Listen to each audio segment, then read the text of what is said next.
안녕하세요. 김태범 이현섭의 하키 시그널 김태범입니다. 오늘도 이현섭 기자와 함께합니다. 안녕하세요. 안녕하세요. 네.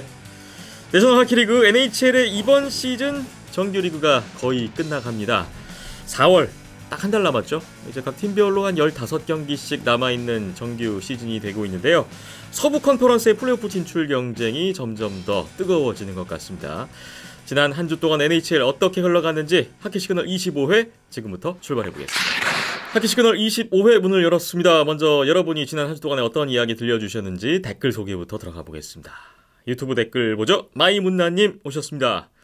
미네소타가 플러리를 얻으면서 플레이오프 가서도 어느 정도 높은 곳까지 올라가지 않을까 하네요. 지루 트레이드 될 거라 예상했지만 플로리다로 갈 거란 예상은 진짜로 플로리다의 공격력에 화력이 더해졌네요 하셨어요.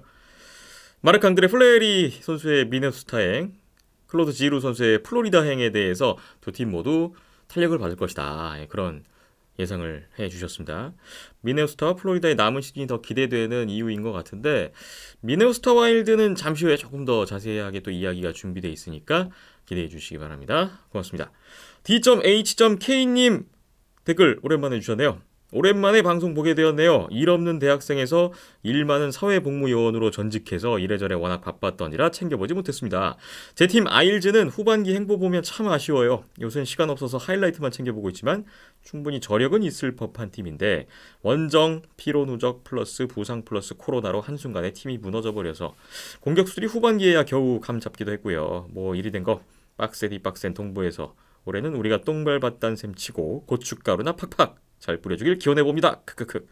감독아 이리 된 거 제발 유망주 월스트롬 벨로우스 좀 자주 쓰자 라는 댓글 주셨습니다.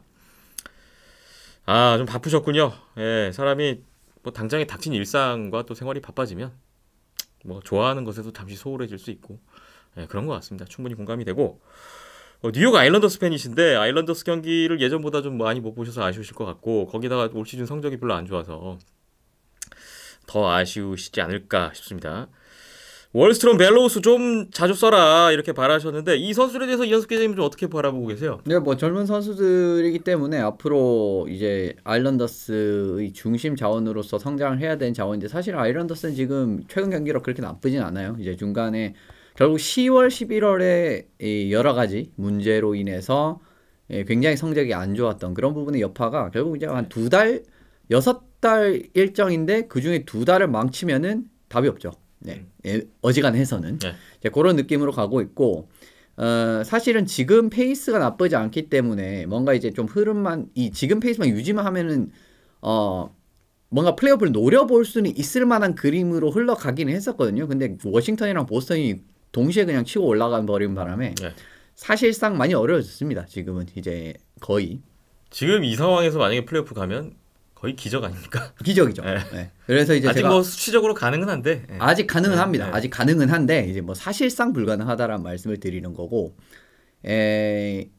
시즌 중간에도 이런 말씀 드린 적이 있는데 제가 만약에 올해도 이제 세인트루이스처럼 그 기가 막힌 그 후반기를 보내는 팀이 나오게 되고 만약에 그런 식으로 플레이오프를 막차 타고 진출하는 느낌으로 가게 된다면은 이제 올해 만약에 그런 팀이 나오게 된다면 이제 사실 그런 팀이 잘 나오지는 않죠. 근데 이제 나오게 된다면 어디냐고 하면은 이제 아일랜더스가 될 것이다라는 말씀을 많이 드렸었는데 그렇죠. 사실 최근 경기력은 그런 느낌이에요. 굉장히 그 안정적인 맛이 살아난 이제 예전과의 그런 느낌으로 그런 강력한 모습을 보여주게 되는데 결국 뭐 시즌 2달 그 망친 부분이 크다라고 보고 사실 이번 트레이드 데드라인 같은 데서 마감일 같은 부분에서도 이제 아일랜더스가 움직일 수가 있었잖아요. 왜냐하면 올 시즌은 아무래도 어려운 상황이 그 마감일에도 어려운 상황이었거든요. 그때도 이제 플레이오프는 장담할 수 없는 그런 상황이었기 때문에 어떻게 보면 이렇게 되면은 이제 일부 이제 좀 코어 선수들 좀 이제 가치를 잘 받을 수 있는 좀 베테랑 스코어라든가 이런 선수들을 트레이드로 넘기면서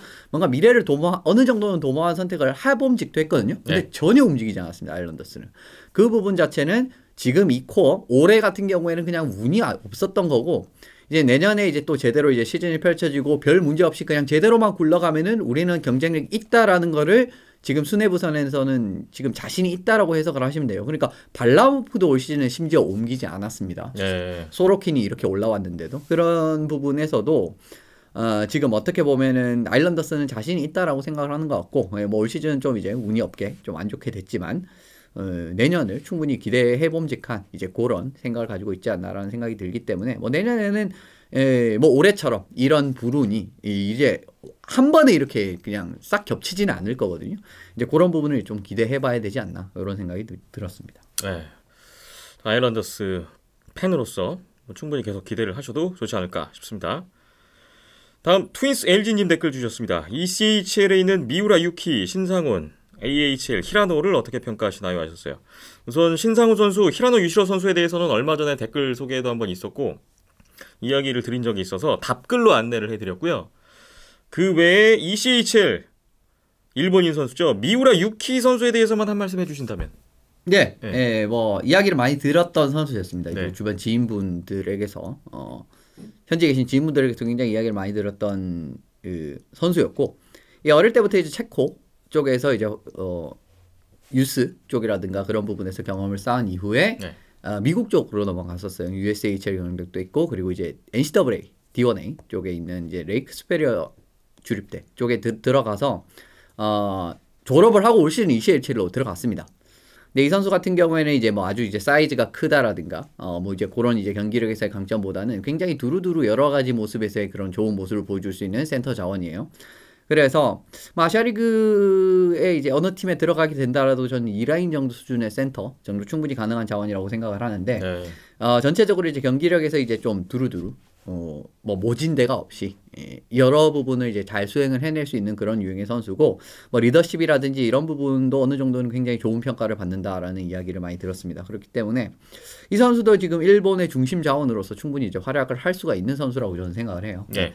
그 부분에서 올해도 사실 이제 그 아이오와 하트런더스에서 이제 32경기에서 지금 20포인트를 올리고 있으니까 투웨이 센터라는 그 경기력을 생각을 하면은 요 수치는 아주 그렇게 나쁜 수치는 아니거든요. 사실 이제 아주 좋다라고 보기는 사실 어렵긴 합니다만은 경기력적인 부분에서 뭐 득점력이 아니라 다른 부분에서 강점이 있는 유형의 선수이기 때문에 이런 부분은 뭐 나쁘지 않다라고 평가를 드릴 수가 있을 것 같고, 뭐 일본 입장에서는 꼭 좀 주축 메인으로 어떻게 보면 중간 센터집 깊이 어떻게 보면은 그 지금 뭐 나카지마라든가 아시아리그엔 이미 잘하고 있는 센터들이 있지 않습니까? 네. 후루아시 선수라든지 뭐 이제 그런 선수에 이어서 센터진의 좀 깊이 뎁스를 좀 늘릴 수 있는 이런 자원으로서 말씀을 드리면 될 것 같습니다.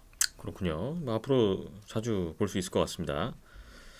다음 산타클로스님 댓글입니다. 국내에서 NHL 정보를 알려주는 게 있었다니 신기. 물론 저도 문외 아님 이런 댓글 주셨어요. 네, 저도 뭐 개인적으로 온더스포츠가 여전히 아이스하키를 이야기하고 있고 이런 그 하키 시그널과 같은 컨텐츠가 생겨났다는 것도 좀 신기한 감도 있는데 앞으로는 좀 이런 일들이 전혀 신기할 게 없는 좀 그런 날이 좀 왔으면 좋겠습니다. 계속해서 많은 방문과 시청을 부탁드리겠습니다. 감사합니다. 서주영님 댓글 보겠습니다. 캘거리 올 시즌 엄청 잘하고 있네요. 일부 커뮤니티에서는 캐나다의 희망이라고 하면서 우승도 점치는 분들도 있는데 어느 정도까지 갈지 많이 궁금하네요 하셨어요. 지난 시즌보다 훨씬 발전된 모습이죠. 퍼시픽 디비전 선두를 달리고 있는 캘거리 플레임스인데 올 시즌 스테니컵 우승도 가능할 것인가? 현재로서 기대치는 어떻게 보고 계세요? 캘거리 플레임스. 저는 컨퍼런스 파이널리스트 정도로 봅니다. 4강. 우승까지는 어렵다라고 조금 생각합니다. 부족하다. 굉장히 그 이유는요? 좋은 경기력을 보일 때는 괜찮은데 이제 좀 가끔 굉장히 경기력이 나빠질 때가 있어요. 그러면 이제 밴쿠버전 예전에 그런 것처럼 7대1로 깨지고 이런 느낌으로서의 좀 이제 생각보다 이제 그렇게 되면 또 득점도 잘 안 나오기 시작하고 그런 경기들이 좀 꾸준하게 뭔가 이제 좀 강력한 모습을 보여줄 때가 분명히 있긴 있는데 그렇게 이제 경기력의 흐름에서 이제 좀 끊길 때가 좀 크게 올 때가 있거든요. 네. 이제 1월에도 사실 이제 좀 성적이 안 좋을 때가 있었고 이제 그런 부분을 감안했을 때 플레이오프에서 특정 시리즈에서 그런 흐름이 한번 딱 찾아온다라고 한다면은 이 부분에서는 뭔가 이제 좀 문제가 될 수 있는 부분이 있을 수가 있습니다.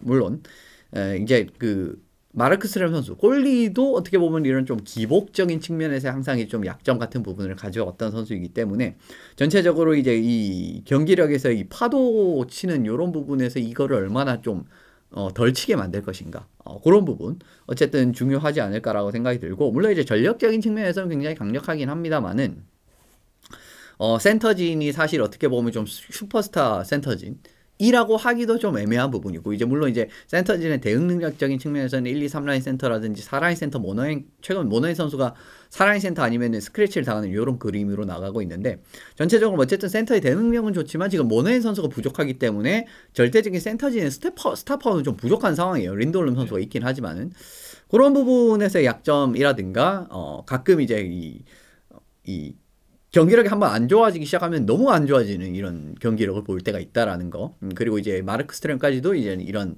어떻게 보면 좀 기복적인 부분에서 약점을 보이는 꼴리라는 부분을 생각을 한다면은 분명히 한 시리즈 정도 이런 위기가 찾아올 거라고 생각을 하거든요. 자기 흐름대로 좀 안 풀리는 그런 시리즈가. 근데 그게 이제 결국 컨퍼런스 파이널이 될 거고 이제 거기서 결국은 예, 벽을 넘지 못하지 않을까 올해는 그런 생각이 좀 듭니다. 좀 안정성이 좀 지속 가능할 것이냐에 대한 부분에 있어서는 좀 불안감이 있다 네. 이렇게 좀 들리고요. 뭐 사실 이제 컨퍼런스 파이널 정도로 이제 봤다라는 부분 자체는 전력적인 부분에서는 전혀 문제가 없다라는 부분이에요. 네. 이제 그런 부분에서는 문제가 없는데 그래도 이제 전체적으로 올 시즌 정규 시즌을 쭉 보면서 이제 느낀 바와는 좀 앞서 말씀드린 그런 부분이 좀 문제가 될 때가 있다라는 부분이었죠. 네. 올 시즌에 캐나다의 희망이라고 하면 뭐 캘거리, 토론토, 에드먼턴, 위니펙 뭐 이런 팀들이 있을 것 같은데 캐나다의 희망 네. 맞는 것 같습니다. 그 네. 말씀 맞고 지금 캐나다 팀들을 이제 플레이오프에 뭔가 이제 진짜 발을 올린 요런 팀 같은 경우에는 캘거리, 에드먼턴, 토론토 정도잖아요. 네. 예. 근데 그 중에는 제일 높은 곳에 갈 전력이고 스타일까지도 플레이오프에 적합한 스타일을 보여주면서 그 세 팀들 중에는 제일 위에 올라갈 건 맞는 것 같은데 근데 이제 결국은 이제 아주 더 높은 벽을 넘어야 되고 뭐 그런 부분이 있기 때문에 조금 더 조금은 이제 결국 컵 파이널 가기 좀 어렵지 않을까라는 게 제 생각입니다. 네. 캘거리 플레임스에 대한 이야기는 그 정도로 하겠습니다. 하트 녹차님도 댓글 주셨습니다. 오일러스는 감독 바뀐 이후 공격력은 더 좋아지고 수비력은 더 처참해진 듯한데요. 요새 오일러스 어찌 보시는지요? 그리고 임시감독 체제에서 달라진 면이 뭐가 있는 건지 궁금합니다. 하키의 알못이라 경기를 봐도 뭐가 달라진 건지 알 수가 없네요. 하셨어요. 에드먼턴 오일러스에 대한 이야기가 잠시 후에 디비전 주간 정리 때 좀 자세하게 나올 것 같습니다. 커피타르님 댓글 이어서 보겠습니다. 여러분 올해 뉴욕 레인저스 어떻게 생각하십니까? 저는 꼭 2011-12 시즌 LA가 생각나는 것 같습니다. 퀵, 슈스터킨, 제스토르킨 선수죠. 그리고 다우디, 라프레니에, 코피타르, 플러스 브라운, 윌리엄스 이 선수라고는 또 크라이더, 지바네자드까지 아무도 언급 안 하는 것 같은데 저는 어쩌면 뉴욕 레인저스가 뜬금 우승할 것 같다는 생각이 듭니다 하셨어요. 자, 저도 올 시즌 뉴욕 레인저스는 훨씬 기대 이상이라는 생각인데 LA 팬이신데 LA가 과거에 우승했었던 시절을 떠올리시면서 그때와 좀 비교가 될 만한 현재 레인저스의 자원들, 선수들 이렇게 좀 매치를 시켜서 비교를 해주신 것 같아요. 뉴욕 레인저스의 우승을 기대하고 계시는데 가능할까요? 저는 개인적으로는 레인저스의 우승 가능성. 레인저스의 우승 가능성은 지금 아직 우승을 논한 단계는 아니라고 생각을 합니다. 아직까지 좀 부족한 부분이 좀 있어요. 이제 전력적인 측면에서 이제 일단 1차적으로 수비적인 부분에서의 이런 코어들이 너무 젊다라는 부분에서의 그런 문제점. 결국 이제 셰스토르킨이 지금 올해 성적이 나오지 않았다면은 레인저스는 이 위치에 올라갈 수 없었다라는 게 대부분의 의견입니다. 그러니까 왜냐하면 전체적인 수비적인 부분에서 이제 많이 아주 좋은 팀이 아니기 때문에. 그런 부분에서 말씀을 드릴 수가 있는데 결국 이제 셰스토르킨 같은 경우에도 플레이오프에서의 경기력이라든지 이런 부분을 한번 지켜봐야 될 필요가 있고 1라운드 피츠버그는 생각보다 문제없이 흘러갈 가능성이 있을 것 같은데 왜냐하면 정규 시즌에 이런 경기들을 살펴봤을 때는 근데 그 뒤로부터는 사실은 뭐 캐롤라이나라든가 아니면 이제 반대쪽에서 올라올 예를 들면 템파베이, 보스턴, 뭐 토론토가 될 수도 있는 거고 토론토가 올라오면 모르겠지만은 예를 들면 이제 뭐 템파나 보스턴이 올라왔을 때도 이 뭔가 이제 레인저스가 경기력에서의 강점을 발휘하기는 좀 쉽지 않아 보이거든요. 네. 그런 부분에서 이제 컵을 지금 생각하기엔 좀 이른 단계인 것 같고 어쨌든 좀 기대 이상이라는 부분을 만족을 해야 될 것 같고요.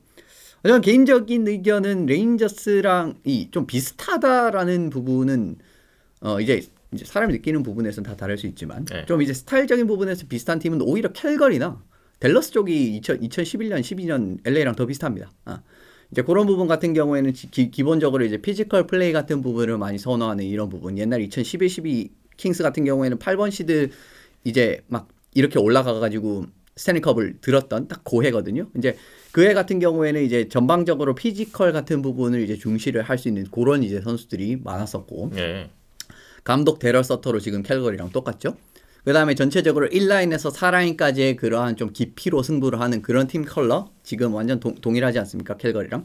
그 다음에 어떻게 보면 이제 좀 후반 뒷심 같은 느낌으로 본다면 왜냐하면은 이제 그 시즌 같은 경우에는 돌이켜 본다면 데럴 서터 감독이 중간에 부임을 하고 그 뒤로부터 이제 경기력이 쭉 올라오면서 플레이오프 때 좋은 결과가 나왔던 거였거든요. 근데 그런 부분을 생각을 해본다면은 어떻게 보면 이제 후반 뒷심으로 뭔가 이제 플레이오프에 겨우 딱 들어간 이후에 좀 좋은 느낌을 보여줄 수 있는 부분을 생각해 본다면은 댈러스 스타스가 굉장히 유사하게 갈 수가 있습니다. 지금 이제 플레이오프에 그런 지금 타이브레이크 싸움을 하고 있지만은 그 중에서 지금 경기 수가 제일 적기 때문에 굉장히 유리한 포지션에 있거든요. 댈러스 스타스가.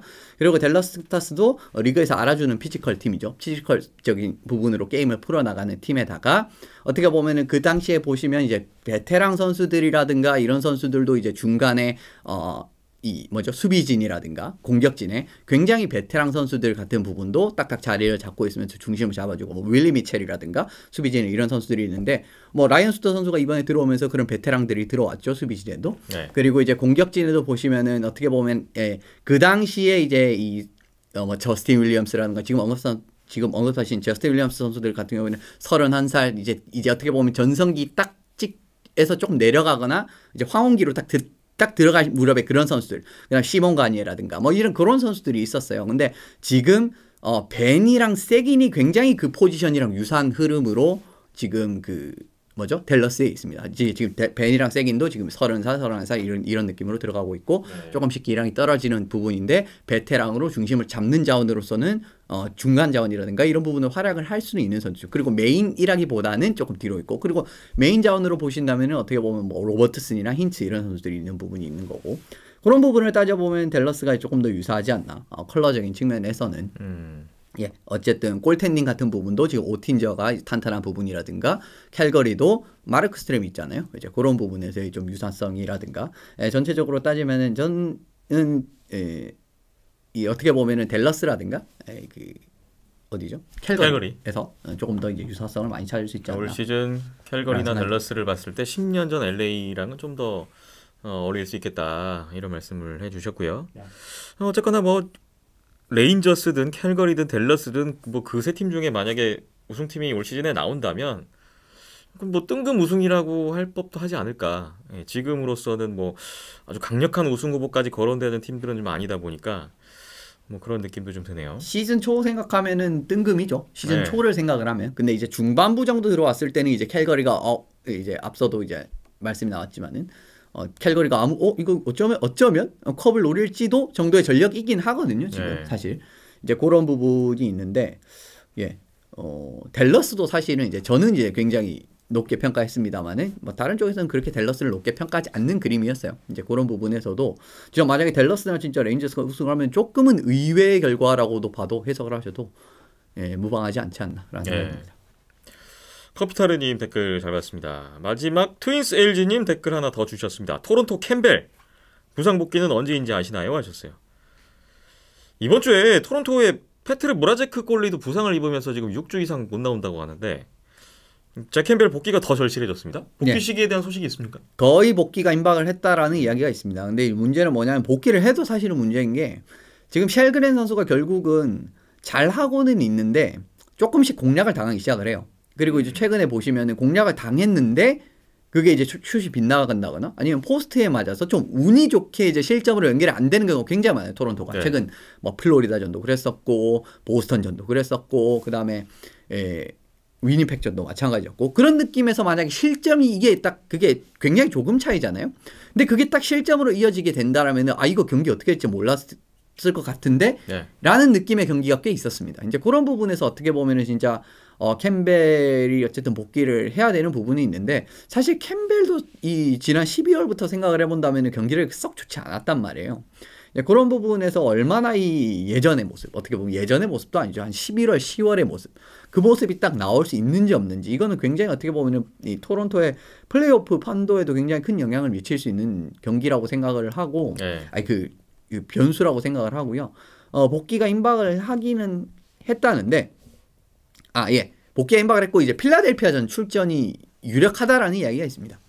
이제 그런 부분이 있기 때문에 필리전에서의 모습은 사실은 아주 큰 이 예시가 될 수는 없죠. 그러니까 필라델피아전에서 잘했다고 이 캠벨이 밀어봐도 될 것 같습니다라는 이야기를 하긴 좀 그렇고 나중에 이제 조금 더 강팀들이랑 붙었을 때 캠벨이 나왔는데 그때도 뭐 경기력이 뭐 괜찮다. 이거 진짜 10월 11월 경기력이 나오네? 라고 한다면은 이러면 이제 토론토가 조금은 좀 기댈 때가 조금씩은 생기는 부분이 있는 거죠.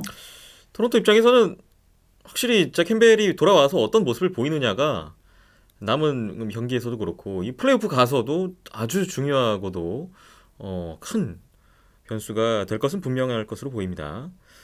소식을 또 기다려 보겠습니다. 댓글 다 봤습니다. 네, 오늘 평소보다 좀 많은 분들이 참여해 주셨고 여러 가지 이야기를 나눌 수 있어서 더 좋았고요. 계속해서 많은 또 댓글 참여 기다리고 있겠고요. 함께 만들어가는 하키 시그널 부탁을 드리겠습니다. 참여해주신 분들께 다시 한번 감사의 말씀을 전합니다.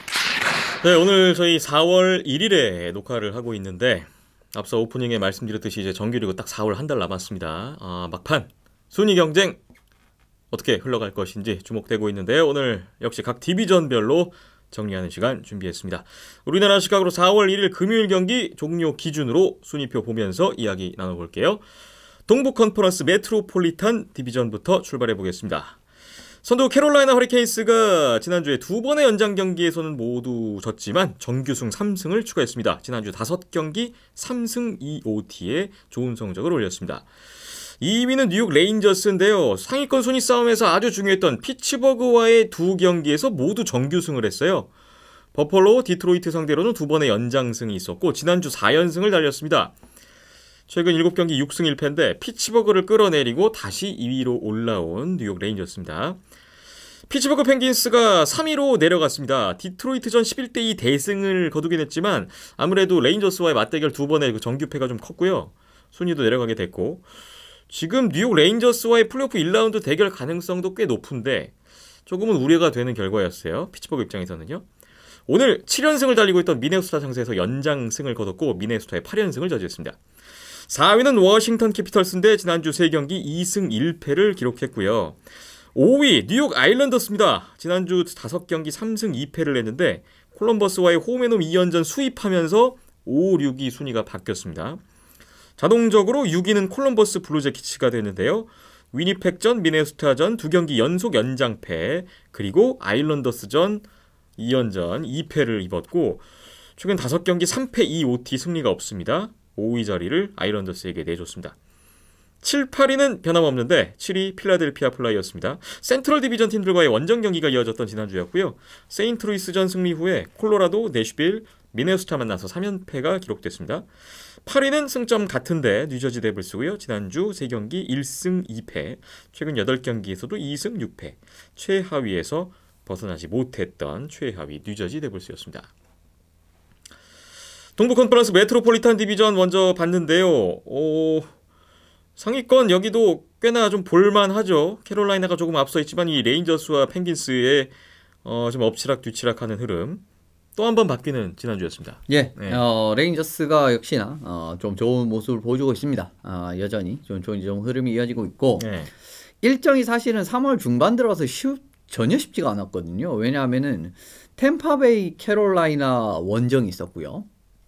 그리고 피츠버그 2연전, 그리고 이제 최근에 버펄로가 경기력이 꽤 좋아졌는데 그것도 이제 피츠버그 2연전 사이에 딱 끼어 있었단 말이에요.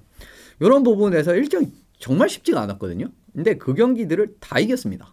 고비도 잘 넘었죠. 버펄로전, 디트로이트전 같은 경우도. 굉장히 고비도 잘 넘게 됐고 결국 이제 또 순위 싸움에서 굉장히 중요할 수 있는 피츠버그와의 경기에서 2연승을 거뒀다라는 부분도 굉장히 의미가 있습니다. 사실 이거는 이전 경기에서 한 번 졌었단 말이에요. 1대0으로 졌었습니다. 그 경기에서는 자리 선수한테 맡기면서 졌었는데 특히 이제 5대1로 이겼던 25경기는 그냥 완승이었고요. 정말 그 초반부터 그냥 아주 몰아치는 이제 이런 부분에서 그냥 리드를 그냥 쭉 잡으면서 완승이었고 결국 이제 두 번째 경기 좀 심기일전을 하고 이제 피츠버그가 덤볐던 요 경기에서도 3대1로 이제 리드 이제 쭉 유지를 하다가 결국 이제 마지막 한 골 따라잡히면서 3대2가 됐는데 그거 결국 유지하고 끝났단 말이에요. 이런 부분에서 경기 2번 좋은 결과가 나왔다라는 부분 그리고 진 경기조차 1대0으로 졌기 때문에 시에스토르킨 못했다라고 보기는 어렵잖아요. 그러니까 전반적으로 지금 피츠버그 공격진이 두드리긴 한데 시에스토르킨 선수를 제대로 공략을 못하고 있어요. 이런 부분 자체가 플레이오프 때 대진이 만나게 된다면은 좀 부담스러울 수 있죠. 피츠버그 입장에서는 충분히. 이게 정규 시즌 전혀 이제 피츠버그가 사실 공격이 절대 나쁜 팀이 아닌데 그런 부분에서도 이제 두들기는데 이제 결과가 나오지 않는 이런 경기를 계속 반복이 되는 부분이 지금 3경기 연속 반복이 되었다라는 부분 자체는 결국 이제 그 기쁘지 않은 부분이고. 네. 근데 반면 레인저스는 그렇지 않았단 말이에요. 어쨌든 자리 선수를 공략을 하는 경기들이 있었단 말이에요. 이제 이런 부분에서 이제 차이가 있었다라고 말씀을 드릴 수 있을 것 같고, 이런 느낌이 되고 홈아이스까지 지금 레인저스가 가져가는 그림이 되게 된다라고 한다면 이거는 굉장히 레인저스 입장에서는 좀 마음이 편해질 수 있는 이제 그런 부분이라고 보시면 될 것 같습니다. 그리고 이제 트레이드 마감일에 영입을 했었던 앤드류 콥 선수라든가 프랭크 버트라는 선수 같은 경우에도 지금 굉장히 지금 팀 소속팀에 잘하고 있습니다. 콥 선수가 지금 5경기에서 2골 5어시스트, 지금 5경기에서 7포인트 올리고 있고요. 그리고 버트라는 선수가 8경기에서 5골을 넣고 있어요. 이제 이런 부분에서도 지금 이제 그 중간에 영입했던 자원들까지, 사실 중간에 영입했던 자원들이 이제 이 선수에다가 더해서 그 타일러 모트 선수라든가 그 다음에 이 저스틴 브론 뭐 이런 선수들이 들어왔는데, 공격수 3명 추가 영입한 선수들은 지금 갤런트 감독의 스타일이랑도 잘 부합하는 유형의 선수들입니다. 네. 기본적으로 견실한 체킹 게임, 그리고 빠른 스케이팅 스피드, 뭐 마무리 능력까지 갖춰져 있으면은 사실은 더 그런 부분을 선호를 잘 쓰거든요. 그 갤런트 감독이 이제 예전에 베이거스에서도 그런 모습을 굉장히 잘 보여줬었는데, 그런 모습을 잘 보여주는, 특히 이제 콥이랑 버트러너 같은 경우에는 그런 모습까지도 이제 마무리 능력까지도 지금 체제에서는 잘 보여주고 있기 때문에 확실히 영입 같은 부분도 큰 출혈을 하지 않고서 좋은 자원들을 많이 영입을 했고, 실제로 성과가 나는 부분까지도 지금 레인저스가 어떻게 보면은 사실은 레인저스도 좋은 자원들은 많잖아요. 라프레니에르라든가 그 다음에 카코라든가 이런 선수들이 있는데 아직 기대만큼은 아니에요. 근데 만약에 이 선수들이 지금 당장 올 시즌부터 예를 들면은 굉장히 많은 포인트를 양산을 하는 느낌으로 2, 3라인에서 중요한 역할을 해준다면은 레인저스가 더 잘 풀렸겠지만, 실제로 올 시즌 같은 게 아직까지는 그런 느낌이 아니거든요. 이제 그런 부분에서 결국 이제 콥이랑 버트러너 선수 같은 부분을 조금 더 중요한 역할로 이제 밀어넣게 되고, 그 부분에서도 성과가 나오게 되니까 더 좋은, 지금 어떻게 보면 레인저스가 흐름으로 흘러가고 있지 않나라는 생각이 드는데, 그래도 일단 수비진에서 지금 사실은 저스틴 브론 선수를 제외하면 코어 선수들이 굉장히 나이가 어립니다. 그런 부분에서 나오는 좀 경험적인 그 부재 같은 부분을 좀 어떻게 해결을 할지가, 어떻게 보면 공격도 지금 어떻게 보면 어느 정도 완성이 된 상황이고, 골텐딩은 올 시즌 뭐 하트 트로피 후보에 오를 수 있는 시에스토르킨이 있기 때문에 문제가 없다라고 봤을 때, 결국 이제 수비진에서의 어떻게 경기력의 안정화가 이루어지게 되느냐, 요 부분에서 이제 결국 레인저스의 올 시즌 뭐 한 해 농사가 결실을 보느냐 마냐 좀 결정이 될 것 같습니다. 네. 지난주까지만 해도 피츠버그가 좀 선두 캐롤라이나를 위협하는 모습이지 않았나 싶었는데 지금 좀 입장이 바뀌었고, 자, 레인저스가 뭐 조금 더 연승을 길게 끌고 갈 수 있다면 뭐 남은 한 14경기 남았는데 뭐 캐롤라이나 쪽하고 또 선두 경쟁까지도 한번 기대해 볼 수 있는 그런 흐름도 조심스럽게 좀 예상을 해 봅니다. 동부 컨퍼런스 메트로폴리탄 디비전 먼저 살펴봤습니다. 다음으로 동부 컨퍼런스 애틀랜틱 디비전 정리해 보겠습니다. 선두 플로리다 팬서스 여전합니다. 지난주에 몬트리올과의 2경기 2승이 있었고, 오타와와의 경기에서 0대3으로 지다가 4대3 슛아웃 승리.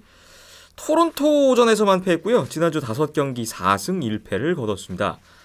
2위권과의 거리는 좁혀지지 않고 있죠.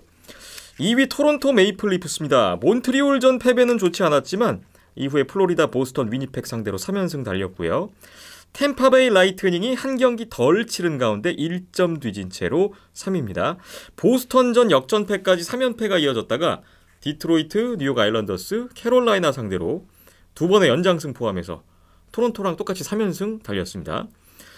보스턴 브루인스가 4위로 뒤따르고 있습니다. 템파베이전 3피리어드의 역전극이 한 번 있었고요.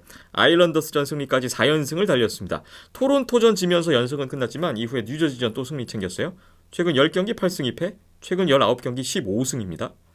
2, 3, 4위 세 팀의 1점 차 간격이 2주째 이어지고 있습니다. 5위는 디트로이트 레드윙스입니다. 뉴욕 아일랜더스, 템파베이, 피츠버그의 뉴욕 레인저스까지 상대한 지난주였는데 1승도 올리지 못했어요. 지난주 4경기 2패 2OT였습니다. 버플로 세이버스 6위에 있습니다. 시카고전 0대4로 뒤지던 경기 6대5로 역전승. 이 경기 돋보였는데 워싱턴, 뉴욕 레인저스, 위니펙과의 3번의 연장 승부를 했는데 이 3번 다 졌어요. 지난주에 4경기 1승 3OT였고요. 최근 7경기 4승 3OT, 7경기 연속 승점을 이어가고 있는 버펄로 세이버스입니다. 7위 오타와 스노터스입니다. 플로리다전 3대0으로 앞서던 경기 지키지 못했고 슛아웃패 당했던 경기가 있었고요. 지난주 3경기 1승 1패 1OT였습니다. 8위는 몬트리올 커네이디언스입니다. 토론토와의 대결에서는 승리를 거뒀지만 플로리다와의 2경기 모두 패전을 한 것을 비롯해서 지난주 5경기 성적은 1승 3패 1OT였습니다. 애틀랜틱 디비전 순위 변동은 없는데 지금 2, 3, 4위 1점 차 여전히 좀 치열한 경쟁을 보여주고 있습니다. 토론토, 템파베이, 보스턴 과연 누가 이 경쟁에서 승자가 될까 어떻게 보시고 계십니까? 가면 갈수록 치열해지고 있습니다. 결국은 이제 토론토도 지금 결국 계속 유지가 되고 있고 지금 세 팀이 다 연승을 달렸죠. 한 경기 지나면은 그냥 순위가 계속 바뀌어 있습니다. 요 세 네. 팀은 이제 그런 느낌으로 이제 좀 치열하게 흘러가고 있는데 결국 이제 토론토가 최근에 좀 분위기가 괜찮습니다. 왜냐하면 최근에 만났던 상대들이 좀 쉽지가 않았습니다. 특히 이제 보스턴을 만나는 일정이라든가 플로리다 보스턴 연속으로 만나는 이런 일정 같은 경우에는 결코 쉽다라고 볼 수 없었거든요. 이제 네. 물론 이제 상대들이 뭐 이제 예를 들면 플로리다는 백투백 경기 다음 날 경기였고 이제 그런 부분이라든가 좀 이제 이 상대방도 이제 좀 힘든 부분이 있긴 했었는데 그래도 어쨌든 거기에서 2승했다라는 부분 자체에 결코 나쁘지 않다라고 보고 네. 또 위니펙도 오늘 위니펙도 잡긴 했는데 위니펙을 잡는 부분도 위니펙 최근에 경기를 꽤 올라온 상황이기 때문에 사실 이것도 생각을 해보면 백투백 2번째 경기였기 때문에 앞선 부분에서의 좀 비슷한 느낌이 있어요. 어쨌든 오늘 경기도 뭐 어렵지 않게 승리를 거두는 부분이 자체는 있었어요. 그래서 어쨌든 토론토는 일단 최근에는 굉장히 좋은 분위기로 흘러가게 되는 부분 그리고 이제 쇼트핸드 부분 같은 부분에서도 좀 이제 성과가 많이 난다라는 부분이라든가 그리고 이제 좀 승부처에서 파워플레이가 여러 번 딱 왔는데 이런 부분에서 연속으로 득점을 하면서 분위기를 바꾸는 이런 흐름을 만드는 것 자체 부분은 뭐 흠잡을 데 없이 좋다라고 생각을 합니다. 이제 이런 부분은 어떻게 보면 토론토가 이제 좀 좋은 쪽으로 보여줄 수 있는 경기력이 잘 드러났기 때문에 좀 승리를 할 수 있지 않나라는 생각이 들고 그래도 전체적으로 봤을 때는 앞서 말씀드린 그런 골텐딩에서의 문제라든가 그 다음에 이제 수비진이 아직까지는 저는 아주 그렇게 이제 그 경쟁권의 팀에 있는 템파베이라든가 보스턴보다는 조금 약해 보이긴 하거든요. 좀 불안해 보이긴 하거든요. 정확히 말씀을 드리면 이제 물론 이제 경쟁력은 있는 수비진이지만 좀 불안불안한 경기력에서의 좀 불안불안한 모습이 보인다라는 부분. 그래도 뭐 이제 조만간 이제 머진도 복귀를 하고 이제 골텐딩도 어떻게 보면은 그 캠벨도 복귀를 하는 지금 그림으로 가고 있고 이런 부분에서 이제 주요 부상자들이 돌아온다는 자체는 어떻게 보면 이 분위기 자체가 유지가 될 수 있는 그 가능성 자체가 있다라는 부분이고 지금 근데 또 이제 보시면은 생각보다 지금 토론토 상황이 나쁘진 않은 게 지금 플레이오프 때 결국 이제 만날 팀이 보스턴, 플로리다, 템파베이잖아요. 근데 상대 전적들이 그렇게 나쁘지 않습니다. 올해 지금 보스턴 2번 만나서 현재까지 2번 만나서 2승이고 플로리다 첫 경기였는데 지난해 승리했고요. 그리고 템파베이도 지금 1승 1패입니다. 그래서 상대 전적 그렇게 나쁘지 않아요. 그런 부분이 있는데 고질적인 문제죠. 토론토의 항상 결국은 이제 수비진에서의 불안감에서의 좀 그 맥없는 실점에 많이 연관이 되고 그 과정에서 한번 분위기가 다운이 돼 버리면은 요게 극복이 안 되는 모습이 저희가 이제 플레이오프 때 이거를 몇 번 봤습니까 지금 계속 보고 있거든요. 그리고 지금 토론토가 지금 밀고 있는 빅4 매슈스, 마너, 닐란데르, 터베리스의 고질적인 문제점. 한번 분위기가 끌어졌을 때 뭔가 이제 흐름이 이쪽으로 저쪽으로 완벽하게 넘어갔을 때 요거를 바꿔낼 만한 모습을 이 네 명이 빅4로 뛰고 있는 상황에서 저는 한 번도 본 적이 없습니다. 플레이오프에서. 그런 부분에서의 올 시즌의 문제점이 해결이 될 수 있느냐라고 하면은 그건 아직까지 잘 모르겠어요. 솔직히 말씀드리면. 그동안 그렇지 않았기 때문에. 그동안 그렇지 않았는데 변화가 있었다면 모르겠지만 사실 그렇게 크게 이 토론토 메이플리프스의 스쿼드가 그렇게 큰 변화가 있는 것도 아니었고요. 그런 부분에서 결국 이제 문제점이라고 할 수가 있는데, 어쨌든 그런 부분에서 좀 어려운 부분이 있다라는 거고, 근데 뭐 이 지난주라든가 좀 어려운 일정 자체를 자소한 부분이 있었습니다. 그런 부분은 당연히 칭찬을 해줘야 되는 부분이라고 하는데, 저는 결과적으로는 왠지 보스턴이 스멀스멀 올라올 것 같아요. 지금 최근의 모습을 봤을 때. 결국 이제 오늘 토론토한테 대패를 당하고 그 경기는 정말 그 지는 그림이 너무 안 좋았거든요. 정말 어떻게 보면은 보스턴이 어떻게 보면 상대를 그런 식으로 많이 이기는데 이건 역으로 토론토한테 그런 식으로 졌단 말이에요. 그래서 네. 분위기가 굉장히 안 좋았고 그 과정에서도 뭐 예를 들어 마샨트 선수가 미스컨덕트를 받는다든가 그 이제 홀 선수도 위험한 펀치를 날리면서 벌금을 받았죠. 이제 그런 부분이 있으면서 이 보스턴이 결국 이게 좀 분위기가 끊기나라고 했는데 바로 그 다음 데빌스전 다득점. 굉장히 이제 다득점하면서 바로 한 번에 분위기를 전환시켰단 말이에요. 이제 그런 부분에서도 어떻게 보면 지금 보스턴이 좀 심상치가 않습니다. 지금 최근의 흐름을 봤을 때는 앞서 말씀드린 이제 최근 이 뭐죠? 그 전적도 나쁘지 않고 이제 이런 부분에서 봤을 때는 이 보스턴이 저는 2위 할 가능성 충분히 있다고 보거든요. 지금의 흐름이 이 세 이어지게 팀의 된다면. 경쟁에서는 좀 보스턴 쪽에 네, 무게가 점수를 주고 쓸 계시고 가능성이 있고요. 충분히 있을 것 같습니다. 네. 예, 결국은 뭐 그런 느낌으로 가고 근데 실제로 이제 그 현지 캐나다 미디어에서도 토론토가 와일드카드 1번이 될 것이다라고 예상하시는 분들이 굉장히 많아요. 의외로. 애틀랜틱 4위가 될 것이다. 그렇습니다. 네. 그렇게 예상하시는 분들이 굉장히 많습니다. 근데 그런 부분은 결국 이제 골텐딩이라든가 수비적인 부분에서의 그런 문제점에서 기인하는 건데, 순위를 좀 지킬 수 있을지, 뭐 진짜 매일 하루 자면은 뭐 그냥 순위가 계속 바뀌어 있기 때문에, 끝까지 좀, 그 팬들께서는 이제 제3자의 팬들께서는 이런 거 보는 만큼 재밌는 게 없거든요. 이제 물론 당사자 팬분들은 좀 피곤하죠, 사실은. 그런 부분이 있는데 어쨌든 끝까지 좀 즐겁게 지켜보실 수 있을 만한 볼거리가 있지 않나라는 생각이 듭니다. 자, 토론토가 어쨌든 올 시즌에도 플레이오프는 갑니다. 1라운드부터가 이제 당면 과제가 될 텐데 애틀랜틱 디비전 팀들과의 상대 전적은 올 시즌 좋다. 근데 이제 애틀랜틱 4위로 가서 와일드카드로 올라가서 캐롤라이나랑 만나면 또 어떻게 될지는 또 모르겠어요. 그럼 또 안데르센이죠? 네. 상대는? 자, 어쨌든 좀 재밌습니다. 애틀랜틱 디비전. 뭐 네 팀은 정해졌지만 뭐 지금 상위권 순위가 아직 변동 가능성이 매우 크기 때문에 계속해서 좀 봐야 될 것 같네요. 각 디비전별로 주간 정리하고 있습니다. 이번에는 서부 컨퍼런스고요. 서부는 각 디비전 1위를 제외한 팀들 플레이오프 진출 경쟁이 또 치열해지고 있습니다. 한번 보겠습니다. 센트럴 디비전 봅니다. 1위 콜로라도 애벌랜치고요. 지난주에 필라델피아 캘거리 오늘 세너제이전까지 3승을 챙겼고 미네소타와의 경기 연장패 지난주 4경기 3승 1OT 역시 좋은 기록을 남겼습니다. 2위는 미네소타 와일드입니다. 밴쿠버전, 콜럼버스전, 콜로라도전 연이은 그 역전극을 연출하면서 3경기 연속 연장 승리를 가져갔고요. 필라델피아전 승리까지 7연승을 달리다가 오늘 피츠버그에게 연장패하면서 7연승은 끝났습니다. 이번에 홈 9연전을 했는데 홈 9연전 7승 2패로 마치면서 2위로 순위가 올라왔습니다. 3위는 세인트루이스 블루스입니다. 필라델피아 캐롤라이나에게 연패가 있었고 이후에 밴쿠버와의 홈앤홈 2연전 수입. 지난주 4경기 2승 2패했네요. 내슈빌 프레데터스는 4위입니다. 베이거스전 패배 후에 필라델피아 오타와 만나서 연승을 했던 지난주였습니다.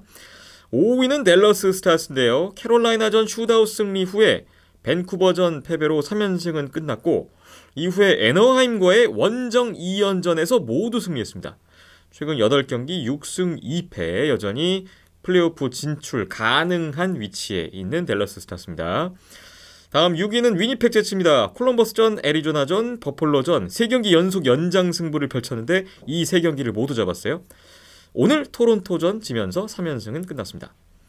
7위 시카고 블랙호크스입니다. LA전 슈트아웃 승리 후에 좋지 않았는데요. 베이거스와의 경기 3대0으로 앞서다가 역전을 당하면서 연장패로 끝났고 버펄로와의 경기에서는 4대0으로 앞서던 경기를 5대6으로 역전패했어요. 오늘 플로리다전도 졌습니다. 지난주 1승 후에 2패 1OT였고요. 8위는 애리조나 카이오츠인데요. 캘거리, 위니펙, 에드먼턴과의 경기에서 모두 패했고 이후에 세너제이 잡고 5패 1OT 후에 7경기 만에 승리를 추가했던 지난주였습니다. 센트럴 디비전 순위 상황 먼저 보셨는데 여기도 지금 콜로라도가 좀 많이 앞서 나가고 있는 가운데 그 밑에 팀들 경쟁이 상당히 치열하거든요. 댈러스, 위니펙까지 지금 플레이오프 진출 가능성이 충분히 살아있고요. 오늘 센트럴 디비전에서 좀 이야기를 나눠볼 팀은 아무래도 좀 7연승까지 달했던 미네소타 와일드가 될 것 같습니다. 네, 미네소타가 지금 좀 이제 사실은 미네소타도 어떻게 보면은 센트럴 한 3, 4, 5위들이랑 그렇게 크게 차이가 없었거든요. 3, 4위 정도권이랑 크게 차이가 없었는데 한 번에 쭉 치고 나가면서 지금은 꽤 차이가 나게 됐습니다. 3위, 4위권 팀들이랑은. 예.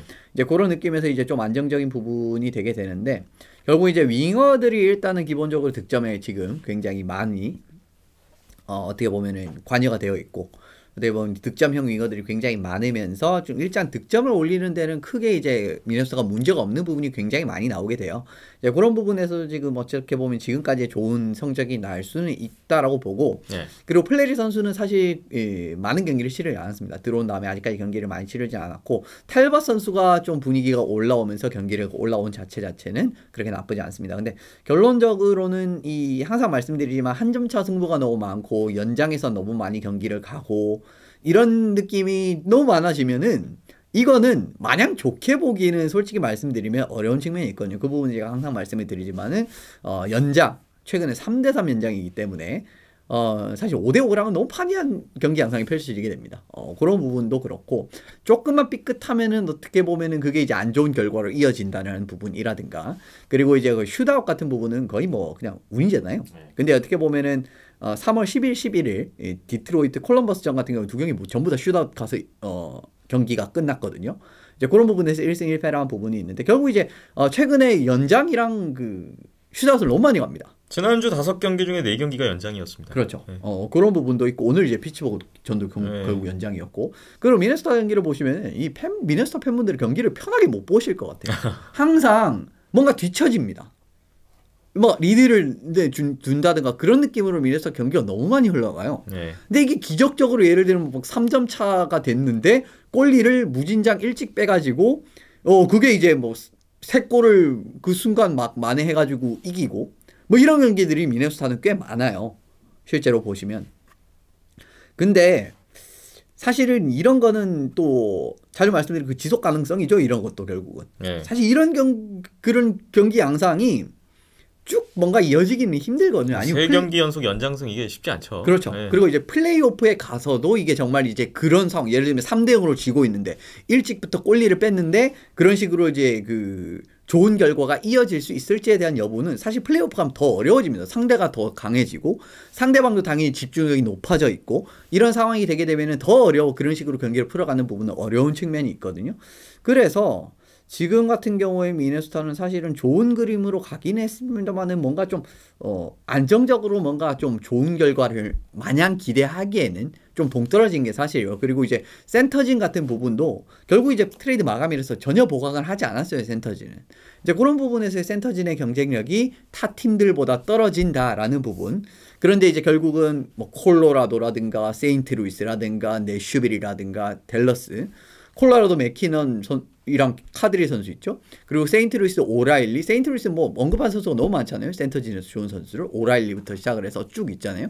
그리고 내슈빌도 조앤슨이랑 듀쉐인이 센터진에 있습니다. 그리고 댈러스도 힌츠, 파벨스키, 세긴, 벤 뭐 이런 선수들이 있단 말이에요. 센터진에. 그런데 지금 이런 상대방의 이런 강력한 센터진을 상대로 우리 쪽에는 에릭 스토먼 에크 정도가 그나마 버텨줄만 하고 하트먼 선수도 사실은 올해 어떻게 보면 에버슨 체제에서 확 늘어나긴 했습니다만은 아주 그렇게 확고한 센터 메인 자원이라고 보기 좀 어려운 자원이거든요. 이 빈약한 센터진으로 상대방의 어떻게 보면 플레이오프 매치업이라고 할 수 있는 이 강력한 센터들을 버텨낼 수 있을지 없을지에 대한 그런 여부라든가 전반적으로 좀 불투명한 부분이 여전히 좀 미네소타는 좀 많다라고 저는 생각이 듭니다. 네. 7연승을 조금 더 깊게 들여다보면 마냥 좋은 것만은 아니었다라는 말씀이시고요. 어쨌거나 미네소타도 좀 플레이오프를 대비하는 입장에서는 말씀 주신 그런 약점들을 어떻게 좀 최소화할 것인지 어떻게 좀 메워 나갈 것인지를 남은 올 시즌 일정에서 좀 많이 봐야 될 것 같군요. 예, 뭐 결국 이제 추가적으로 조금 더 말씀드리면 그 텔벗 선수도 어떻게 보면은 아주 안정적인 메인골리라고 볼 수 없고 그 결과 이제 결국 이제 플레리 선수를 영입한 거 아니겠어요? 네. 근데 플레리 선수도 최근에 이제 사실 플레리 선수의 커리어를 쭉 보시면 이제 물론 이제 스탠리컵을 들었던 그 3번의 기회가 있었습니다만은 2009년 같은 경우에는 메인이었습니다만은 그때도 사실은 좀 이제 좀 쉬운 실점이 그 플레이오프 때도 있었고요. 게다가 이제 좀 멘탈적으로 좀 공략을 당하게 되면은 좀 이상한 실수들이 플레리 선수를 중요할 때 너무 많이 나오는 단점이 있어요. 그래서 그런 것 때문에 결국은 이제 백투백 우승을 할 때도 피츠버그가 그 당시에 결국 이제 컵을 드는 경기에는 플레리가 주전이 아니었거든요.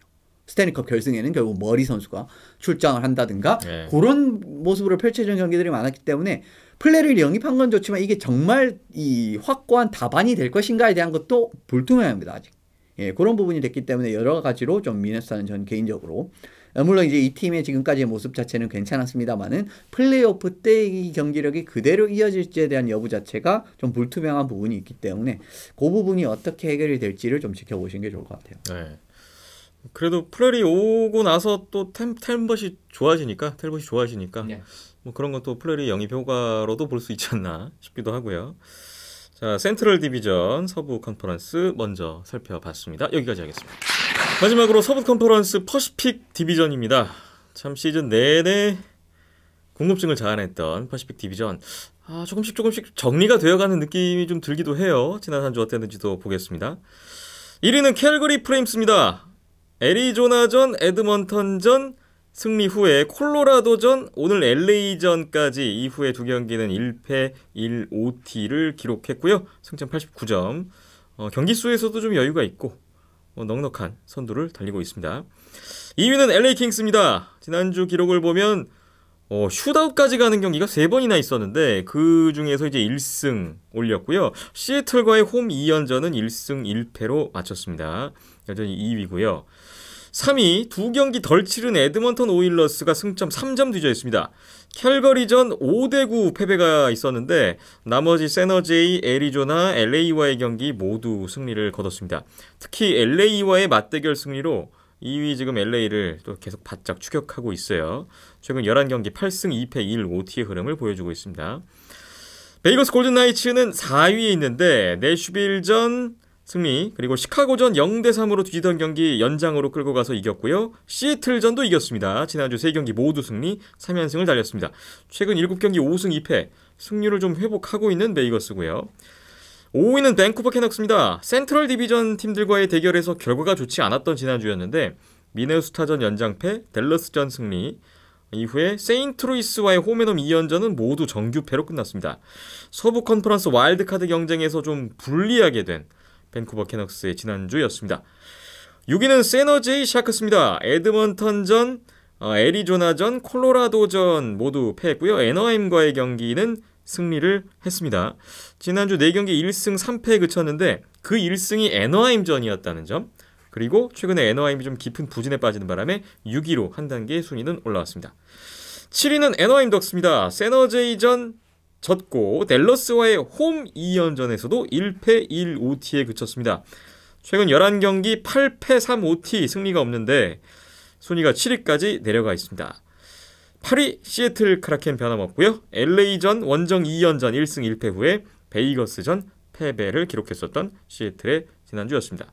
자, 퍼시픽 디비전은 현재 3위 에드먼턴 오일러스까지 플레이오프 진출이 가능한 순위 판도를 보여주고 있고요.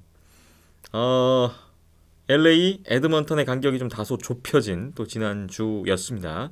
오늘 좀 에드먼턴 오일러스를 좀 자세히 이야기를 해볼까 해요. 일단 지난주 에드먼턴의 경기력은 좀 어떻게 보셨는지부터 들어볼까요? 예, 뭐 전체적으로 희망을 이어가기에는 나쁘지 않지 않았나. 어쨌든 LA전 승리 같은 부분도 있었고 지금 이 2위로 올라갈 가능성도 적지 않아요. 지금 상황에서. 네. 지금 어쨌든 좋은 상황이 자력으로 가능합니다. 지금 있는 상황이라고 봅니다. 그런 부분에서는 나쁘지 않은데 결론적으로는 이 팀도 좀 문제가 있는 부분은 동일하죠. 왜냐하면 결국 이제 골텐더 부분을 끝끝내 보강을 하지 않은 부분이라든가, 네. 그리고 전체적인 수비진적인 부분에서도 물론 이제 클러크 선수가 들어오면서 이제 어느 정도의 보강은 되긴 했습니다만은 충분하지는 않은 것 같아요. 제가 봤을 때. 물론 지금 이제 클러크 선수가 워낙 이제 수비적으로 기여를 해줄 수 있는 자원이다 보니까 좀 공격적인 유형의 선수라고 할 수 있는 베리 선수를 조합을 한다든가 뭐 그런 식으로 이제 조합을 꾸려나가는 부분에서는 나쁘지 않은 것 같은데, 지금 전체적으로 이제 오일러스의 수비진이 특히 이제 키스 선수라든가 세시 선수가 생각보다 이제 좀 많은 실수를 할 때가 많아가지고 좋은 경기력이 좀 이 수비진에서 생각보다 이제 그 코스키넨이라든가 스미스한테 조금 더 부담을 지워주는 상황이 나오고 있어요. 그래서 경기를 이제 쭉 보시면 이게 물론 이제 코스키넨이랑 스미스가 못해서 먹히는 실점도 있는데 수비진이 너무 큰 실수를 계속 하다 보니까 이게 그 자연스럽게 골리들이 막아낼 수 없는 상황이 되는 케이스도 굉장히 많아요. 네. 이제 그런 느낌에서 어떻게 보면 사실은 근데 가만히 생각을 해보시면은 코스킨이랑 스미스가 뭔가 예를 들면 셰스토르킨이라든가 뭐 이런 선수들처럼 굉장히 많은 부담이 오더라도 이거를 결과를 뒤집어낼 만한 골리들은 아니거든요. 이제 그런 부분에서 이제 결국 좀 쉬운 실점 많이 나오게 되고 뭐 그런 부분이 있는데 결국 이제 캘거리전 같은 경우에서도 이제 그런 실점이 많이 나오게 됐고 결국 예. 경기가 틀어지는 5골을 넣는데 지는 뭐 이런 경기가 나오는 거죠. 이제 그런 경기가 나오게 되죠. 요즘 그러니까 골을 넣는 데는 전혀 문제가 없어 보이는데 그렇죠. 에드먼턴 경기 보면 확실히 다득점 다실점 경기가 많아졌습니다. 예, 많아지긴 했고요. 어쨌든 이제 수비적인 부분에서의 그러한 그 문제점, 순간순간 판단력이라든가 좀 커버리지 꼬인다든가 뭐 그런 부분이 최근에 굉장히 많이 나오고 있어요. 근데 사실은 수비적인 게임 같은 부분에서도 기본적으로 이제 상대방이 이제 역습 상황이 들어올 때 이제 그 백체크 들어오는 이제 스피드라든가 네. 이제 그런 부분을 강조하는 부분 자체까지는 나쁘지 않은데 결국 수비수들의 그러한 유기적인 플레이라든가 좀 이제 그 호흡이 맞지 않는 이런 장면이 굉장히 많이 나오고 있습니다. 에드먼턴이 최근에 그런 부분에서 결국 실점이 많이 쌓이는 부분이 있는 것 같고 공격적인 부분에는 최근에는 수비수 선수들을 이제 가운데 레인을 이제 쭉 타고 들어오면서 그 러시 상황에서 그냥 적극적으로 어떻게 보면은 공격을 나가라 이런 느낌인 거죠. 결국 이제 숫자 우위를 살리면서 이제 공격을 나갈 수 있을 때는 네. 미들레인 채우면서 그냥 쭉쭉 나가라 이런 모습도 굉장히 많이 보이고 있어요. 이제 그런 부분에서도 어떻게 보면 좀 공격적인 부분에서 에드먼턴이 예전보다 훨씬 더 강점을 가질 수 있는 부분이다라고 생각이 들고 뭐 맥데이비드 드라이자이틀은 여전히 굉장히 리그 최고의 무기라는 부분을 뭐 올해도 증명하고 있습니다. 사람이 이게 익숙한 게 무서운 게 또 맥데이비드 100포인트 넘어섰습니다. 이게 사람이 익숙해지는 게 진짜 무서운 거예요. 이제 저는 이제 또 이런 부분에서 이제 올 시즌 뭐 하트 트로피 지금 뭐 여러 이야기가 나오고 있지 않습니까? 이제 메슈스를 지금 하트 트로피에 거론하시는 분들이 굉장히 많거든요. 이제 이 해외 언론 쪽의 이야기입니다. 네. 근데 메슈스가 올해 이제 좀 눈에 띄는 활약을 하고 있는 건 맞아요. 이 선수가 나쁘다는 건 아니고. 근데 전 드라이자이틀보다도 올 시즌 메슈스가 임팩트가 있냐라고 보면 그렇지는 않거든요. 오히려 맥데이비드 드라이자이틀은 뭐 올해도 뭐 여전히 예전만큼 좋은 선수를 보이고 있는데 거의 스포트라이트가 안 가는 느낌이에요. 올해 하트 트로피 이야기를 할 때는. 시에스토르킨도 지금 막 이야기가 나오고 있잖아요. 심지어 조니 구드로, 그다음 위베르도 이런 이야기 나오는데 맥데이비드 드라이자이틀 절대 이야기 안 나옵니다. 이게 좀 익숙해져서 그런 거 아닌가? 이상한 거죠 이게. 사실은 이 두 명이 그냥 올해도 정말 뭐 투표를 하면 1, 2등을 해야 되는 선수들이거든요. 지금의 흐름으로 봤을 때는. 이래서 사람들이 역시나 익숙해지는 게 참 무서운 거구나 라는 생각이 들고 저는 올해도 역시나 맥데이비드 드라이자이틀은 진짜 뭐 하트 트로피라든가 전체적으로 리그에서 최고의 선수 누구냐라고 하면은 이 둘 중에 한 명이 나오는 게 맞다라고 봅니다. 네. 어쨌든 최고의 선수를 뽑는 데에서는 네. 이제 그런 부분이 있어서 전반적인 그러니까 화력적인 측면은 여전히 걱정할 필요가 없다라는 거고 뭐 케인이라든가 그 다음에 뭐 어쨌든 올 시즌 오프트리는 하이먼도 들어왔고 뉴전트 호킨스 야마모토도 올 시즌 스텝업한 부분 나오고 있고 폴리에르비도 마찬가지거든요.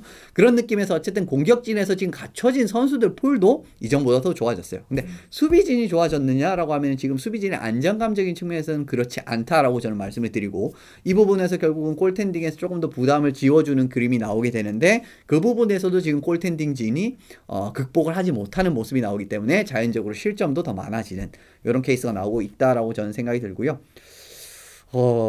저는 무조건 2위를 해야 될 것 같거든요. 에드먼턴이. 네. 어쨌든 지금 LA가 될지 지금 어쩜 베이거스가 3위가 될 가능성도 없지는 않단 말이에요. 예. 그런 부분까지도 봤을 때는 무조건 홈아이스를 가지고 가는 부분이 필요하다라고 에드먼턴이 생각이 드는데 어쨌든 수비 지역이라든가 골텐딩 같은 부분에서의 좀 안정감적인 측면에서의 좀 그 안정감을 찾는 게 좀 급선무라고 생각을 합니다. 최근에 이런 그 에드먼턴의 경기력이 제이 우드크로프트 감독으로 바뀐 후와 어떤 좀 연관성이 있는 겁니까? 네, 있습니다. 앞서 말씀드린 그 미들레인에서의 그 수비수의 가담이라든가 그런 부분이 제이 크로프트 감독의 그 우드크로프트 감독 부임 이후에 나타난 특질 중에 하나고, 수비 지역에서도 일단은 백체크 강조를 하는 부분에서 굉장히 스케이팅 빨리 타면서 그 역습 상황이라든가 이런 부분에서 퍼캐리어 같은 부분을 견제를 하는 움직임이라든가 그런 부분이 많이 나오고 있습니다. 근데 어쨌든 결국 수비 지역에서의 근데 그 좀 다듬어지는 플레이 같은 부분은 아직까지 이제 좀 눈에 띄지는 않는 부분이 있는데 그런 부분에서 결국 우드크로프트 감독이 어느 정도는 영향을 미친다라고 보시면 좋을 것 같아요. 그렇군요. 오늘 에드먼턴 오일러스에 대해서 좀 자세하게 이야기를 나눠봤는데 에드먼턴 오일러스 기대하시는 분들도 참 많을 거예요. 최종 결과 상당히 주목이 되고요. 혼돈의 퍼시픽 디비전 계속해서 지켜보면서 마지막 한 14경기, 5경기 정도 함께 주목해 주시면 좋을 것 같습니다. 하키 시그널 마지막 순서입니다. 한 주 동안에 어떤 경기들이 있는지 안내해드리고 프리뷰해보는 시간입니다. 오늘 4월 4일 경기부터 출발을 해보겠습니다. 우리나라 시각 기준이고요. 4월 4일 월요일 오전 8시 경기부터 보겠습니다. 베이거스 골든나이츠 대 밴쿠버 캐너스입니다. 밴쿠버가 최근에 좀 처진 감은 있지만 뭐 여전히 이 두 팀 모두 서부 컨퍼런스 와일드카드 레이스를 하고 있는 팀들이고요. 지금 이 두 팀이 보니까 일정이 재밌는 게 이 경기부터 4월 4일부터 4월 13일까지 열흘 동안에 3번 맞대결이 예정돼 있어요. 예. 이거 두 팀 모두에게 참 중요한 3경기가 될 것 같습니다. 아주 중요합니다. 이제 밴쿠버는 사실은 이제 이 3경기를 다 잡아야 어떻게 보면 지금 플레이오프를 노릴 수 있는 그런 포지션이라고 저는 생각을 해요. 지금 최근에 패배들이 많이 겹쳤기 때문에 이제 뭐 세인트루이스 연패라든가 그런 부분에서 굉장히 좀 많이 불리한 포지션으로 들어가 버렸습니다. 밴쿠버가. 그렇기 때문에 이 베이거스전을 다 잡아야 됩니다. 이제는 이제 그런 느낌. 적어도 저는 2승 1연장패 정도는 해야 그 정도는 해야 뭔가 지금 희망을 그것도 이제 장담은 할 수 없는 그렇게 해도 이제 그런 부분이다라고 보고 베이거스 입장에서도 지금 사실은 뭐 댈러스라든지 이런 지금 센트럴 팀과의 어떻게 보면은 와일드카드 2번 경쟁을 하기에는 너무 어려운 포지션이에요. 지금 댈러스가 너무 지금 경기 수가 많이 남았기 때문에 게다가 경기 수가 많이 남았는데 승자까지도 지금 댈러스가 앞섭니다. 그런 부분에서 지금 베이거스가 굉장히 좋은 모습을 보여줘야 할 때고 실제적으로는 지금 와일드카드 2번을 노리는 것보다는 뭔가 퍼시픽 3위라든가 2위를 노리는 게 더 현실적으로 보일 정도로 그 정도로 지금 어려운 상황이거든요. 그러니까 이제 두 팀 다 승점이 필요한 상황이죠. 사실 이제 어떻게 보면은 좀 순위에서 약간 아래쪽에 있는 팀들을 상대로는 이제 승점을 좀 쓸어 담아야 되는데 지금 베이거스가 이제 그런 모습을 보여줄 수 있을지. 사실 지금 베이거스가 앞으로의 경기를 보면은 시애틀, 밴쿠버, 애리조나, 밴쿠버거든요. 그러니까 요거를 결국 다 잡아서 5연승을 하게 된다라고 하면은 또 진짜 뭐 2위 하니 3위 하니 한 번에 올라갈 수도 있는 겁니다. 근데 만약에 이거를 망치게 된다 라고 하면은 이 베이거스 골든나이츠가 진짜 탈락밖에 없거든요. 이제는 그런 부분에서 중요한 경기가 될 것 같고 밴쿠버 입장에서도 이제 꺼져가는 희망을 살리기 위해서는 요 경기에서 진짜 3연승 승점 5점 이상을 따는 게 저는 절대적으로 필요하다고 생각을 하기 때문에 여러 부분에서 좀 재밌는 경기가 나올 것 같아요. 네. 말씀 주신 대로 베이거스가 3월 27일부터 시카고전부터 해서 시애틀과 2번, 밴쿠버랑 3번, 애리조나전까지 하위권 팀들하고만 지금 7경기 연전을 펼치는데 현재까지는 2경기에서 2경기 다 이겼어요. 여기서 어떤 결과를 낼 것이냐. 베이거스 입장에서도 상당히 중요할 것 같고 밴쿠버는 좀 더 지금 승리가 절실한 상황이고요. 주목을 해보겠습니다.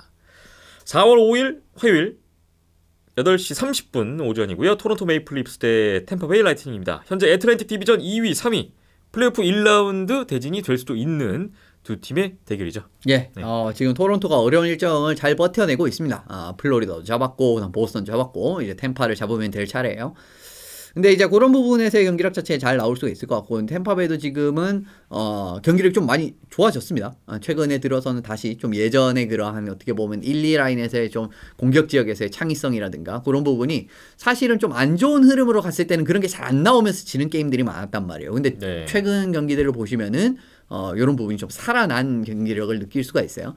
그런 부분에서 어떻게 보면 좀 이제 공격적에서의 힘 같은 부분이 템파베이가 많이 좋아졌다라고 말씀을 드리면 될 것 같고 수비진에서도 맥도날 선수가 지금 부상인데 이제 조만간 복귀가 임박을 했다라는 이야기가 있습니다. 이제 근데 토론토도 마찬가지로 머진 선수가 조만간 복귀한다는 이야기가 있기 때문에 진짜 어떻게 보면은 거의 두 팀이 거의 이제 이 전력이 완벽한 상황에서 이날 대결이 거의 전력이 완벽한 상황에서의 대결이 될 가능성도 없지는 않거든요. 이런 부분 지켜보시면 좋을 것 같고 어쨌든 토론토는 지금 사실은 좀 승점을 많이 벌어놔야 되는 이제 이런 상황. 또 상대 전적을 좀 앞서면 또 기분이 좋게 또 플레이오프에서 임할 수 있지 않겠습니까? 이런 부분을 보시더라도 좀 중요한 경기 순위권 같은 부분에서도 마찬가지고 이런 부분 또 지켜보시면 좋을 것 같아요. 토론토 대 템파베이 기대해 주시기 바랍니다. 다음 4월 6일 수요일 오전 9시고요. 미네소타 와일드 대 내셔빌 프레데터스의 경기입니다. 센트럴 디비전 상위권 두 팀인데 올 시즌 두 번 맞대결 내셔빌이 5대2, 6대2 내셔빌이 모두 원정 경기에서 이겼어요. 이번에 이제 내셔빌 홈 경기로 치러지는데 미네소타가 지난 내셔빌전 지고 나서 7연승을 했거든요. 이제 오늘 이제 연승 끝났고 또 이제 내슈빌 만났는데 이 내슈빌과의 경기가 그동안 좀 쉽지 않았단 말이죠. 어떻게 전망하고 계세요? 내슈빌이 아무래도 좀 더 동기부여가 조금 더 들어갈 만한 상황 자체는 맞습니다. 왜냐하면은 결국 이제 세인트루이스랑 여기도 이제 각축전을 계속 이제 하루 지나면은 계속 순위가 바뀌고 있습니다. 네. 사실 미네소타랑은 이제 조금 차이가 나기 시작을 했지만 결국 이제 와일드카드로 떨어지느냐 결국은 3위가 돼서 미네소타를 만나느냐 이건 진짜 천지 차이라고 저는 생각을 하거든요. 왜냐하면 결국 이제 와일드카드 1번으로 떨어지게 되면은 결국 캘거리를 만날 가능성이 높은데 캘거리를 만나는 것보다는 그래도 이제 미네소타가 편하단 말이에요. 이제 그런 부분을 생각을 해본다면 내슈빌 입장에서도 동기부여 충분하고 이전 상대전자까지도 지금 내슈빌이 좀 웃어주는 부분이 있기 때문에 동기부여까지도 확실히 조금 더 들어갈 수 있는 부분이라고 생각이 들고 전체적으로 이제 두 팀이 굉장히 어떻게 보면 깊이, 선수진의 깊이라든지 이런 부분이 좋다라는 부분에서의 공통점은 있는데 내슈빌이 어쨌든 1, 2라인에서의 센터진의 힘이라든가 그 다음에 좀 스타 플레이어 파워 같은 부분은 수비진에서도 이제 올 시즌 요시 선수가 진짜 100포인트를 지금 넘기니 많이 하고 있지 않습니까? 네. 이 정도로 사실 스타 플레이어가 이제 미네소타에도 없는 건 아닌데 스타 파워가 조금 더 센 쪽은 내슈빌이라고 생각을 하거든요. 그리고 이제 골텐딩에서도 사로스가 있는 반면에 이쪽 같은 경우에는 텔벗이 지금은 분위기가 좋지만 사실은 사로스보다는 최근에 활약이 좋지 않았고요. 그 다음에 플레리도 솔직히 말씀드리면 세 팀에서 어떤 느낌을 보일지는 아직까지 장담을 할 수 없기 때문에 네. 그런 부분에서 꼴리진의 안정감 측면에서도 내슈빌 조금 더 앞선다는 측면을 지켜본다면은 아무래도 내슈빌 쪽으로 이제 좀 기울 확률이 있어 보이긴 합니다만은 그래도 최근에 이제 미네소타가 분위기가 많이 좋아졌기 때문에 이 상황에서 만나는 경기라서 한번 좀 역시 치열한 경기 자체는 좀 생각을 해볼 수 있지 않을까라는 생각이 들어요. 네, 이 경기 역시 중요할 것으로 보입니다. 4월 7일 목요일 오전 8시 30분 경기로 가보겠습니다. 템파베이 라이트닝 대 워싱턴 캐피털스인데요. 템파베이가 홈에서 토론토를 상대한 후에 바로 이틀 후에 워싱턴 원정 경기를 치르는 일정입니다. 올 시즌 두 번의 맞대결에서는 두 번 모두 템파베이가 승리를 거둔 바 있네요. 예. 네. 템파 대 워싱턴은 항상 뭐 주목이 많이 갈 수밖에 없는 경기죠. 아무래도 이제 동부 쪽에서 디비전을 좀 대표하는 팀들이라고도 할 수가 있기 때문에 그리고 이제 뭐 좀 오래되긴 했습니다만은 두 팀이 이제 플레이오프 중요한 무대에서 만나서 결국 이제 캡스가 예전에 이겼을 때 그때 우승을 하지 않았습니까? 네. 그런 부분도 있었는데 뭐 이제 골텐딩에서 이제 이 두 팀은 좀 이제 분위기가 좀 많이 갈릴 가능성이 큽니다. 보통은 이제 바실렙스키 대 결국 이제 바네체크, 삼소노프 그 어느 선수도 사실은 바실렙스키급의 안정감을 실어줄 수가 없기 때문에 그런 부분에서 이제 좀 차이가 나는 부분이 있는데 캡스도 어쨌든 최근에 이제 수비진에서의 그러한 그 뭐죠? 이제 퍽을 움직이는 이런 능력 같은 부분에서의 강점이 올해 잘 드러나는 부분에서 절대 얕볼 팀은 아니거든요. 그래서 좀 활발한 스케이팅을 활용한 이제 그 체킹 게임이라든가 이런 부분을 이제 잘 들어가는 측면이 있는 팀이기 때문에 뭐 마냥 이제 템파가 좀 방심할 수는 없는 상황이긴 해요. 그래도 그런 부분도 있고 사실 워싱턴도 아직까지는 와일드카드 1번 자리로 올라갈 가능성이 없지는 않습니다. 예, 그 부분도 생각을 해보시면 워싱턴도 어쨌든 뭐 만나야 될 상대이고 지금 워싱턴이 이런 그림으로 가게 된다면 와일드카드 2번 자리가 되면 결국 이제 그 애틀랜틱 쪽 선수 팀들을 상대하는 그림으로 갈 가능성이 커지지 않겠습니까? 네. 그런 부분에서는 이거 어쩌면은 2라운드에서 이 대진이 성사될 가능성도 없지는 않기 때문에 뭐 사실 높다라고 볼 수 없습니다. 그런 부분이 있기 때문에 뭐 그런 부분을 밀어보시는 부분에서도 요 템파 워싱턴 한번 지켜보시면 좋을 것 같아요. 네, 이 경기도 재밌을 것 같습니다. 마지막 4월 8일 금요일 오전 11시 30분 경기입니다. 에드먼턴 오일러스 대 LA 킹스입니다. 현재 퍼시픽 디비전 2위, 3위 여기도 플레이오프 1라운드 대진이 될 수 있는 매치업이 되겠고요. 올 시즌 3번의 맞대결이 있었는데 첫 경기는 LA가 5대1 승리를 했고 두 번째 경기 5대2 에드먼턴 승리, 지난 세 번째 대결에선 슈다웃에서 에드먼턴이 승리를 거둔 바 있습니다. 올 시즌 4차전 어떻게 보세요? 사실상 LA 입장에서 요 경기를 꼭 잡아야 되는 경기입니다.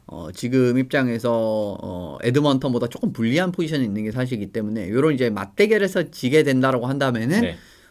만약 승점 우리는 0점을 그러니까 정규패를 하게 됐다라고 해서 저쪽은 승점 2점 올라갔는데 우리는 승점 1점도 못 따게 되는 이런 결과가 되게 되면은 사실 이제 지금 경기도 지금 LA가 두 경기를 더 치른 상황이기 때문에 승점 3점 차이가 있지만 좀 불리한 포지션은 맞거든요. 네. 그 부분의 상대적인 경기, 지난 경기도 실제로 패배를 했었고 이제 이런 부분 자체는 이제 LA 입장에서는 꼭 잡아야 되는 이런 경기라고 말씀을 드릴 수 있을 것 같고 결론적으로 경기 내적으로 따지게 된다라고 한다면은 맥데비드 드라이자이틀 대 이제 저쪽도 센터진 같은 경우에는 코피타르랑 다노인데 지난 경기에서 사실은 맥데비 드라이자이트를 그렇게 효과적으로 통제하는 느낌을 많이 보여주지 못했어요.